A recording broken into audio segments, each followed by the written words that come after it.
nous allons vous proposer des éléments permettant de résoudre l'exercice numéro 2 de SVT du BFM 2011. L'exercice porte sur la tectonique des plaques. Il donne une coupe partielle du globe terrestre qui peut être le siège de phénomènes dynamiques ayant de nombreuses conséquences.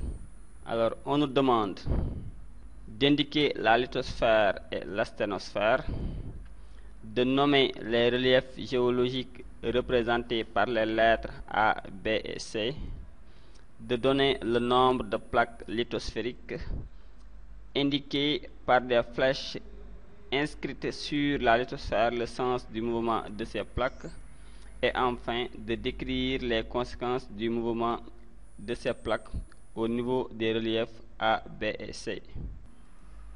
Pour résoudre cet exercice, il faut savoir la structure interne du globe terrestre. Le globe terrestre a à peu près une forme ronde, avec à l'extérieur la lithosphère, plus ou moins à l'intérieur l'asténosphère et au fond le noyau.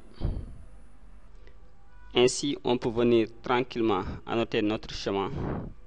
Là, nous avons la lithosphère plus à l'externe et à l'intérieur, nous avons l'asténosphère. Nous allons voir maintenant les conséquences des mouvements des plaques. Alors, lorsque une plaque est en mouvement, la plus dense va s'enfoncer à l'intérieur de la moins dense. Et ceci entraîne un phénomène qu'on appelle la subduction. La plaque océanique s'enfonce sous la croûte continentale. Il y a fusion partielle et remontée de matériel magmatique, un phénomène qu'on appelle la subduction. La plaque océanique s'enfonce sous la croûte continentale. Il y a fusion partielle et remontée de matériel magmatique. Quant à l'éloignement de deux plaques, lorsque deux plaques s'éloignent, on va alors avoir un élargissement de l'océan au niveau des rifts, volcanisme intense, et cette zone-là est appelée une zone d'accrétion ou une dorsale océanique.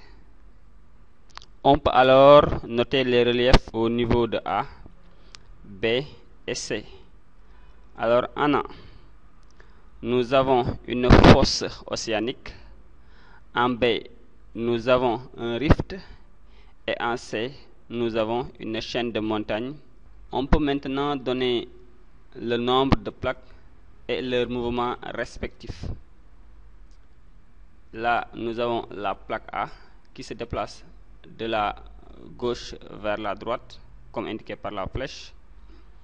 Là, nous avons la plaque B qui fait un mouvement inverse, qui se rapproche de la plaque A. De l'autre côté, nous avons la plaque C qui s'éloigne de la plaque B. Et enfin, nous avons ici la plaque D qui, elle également, se rapproche de la plaque C.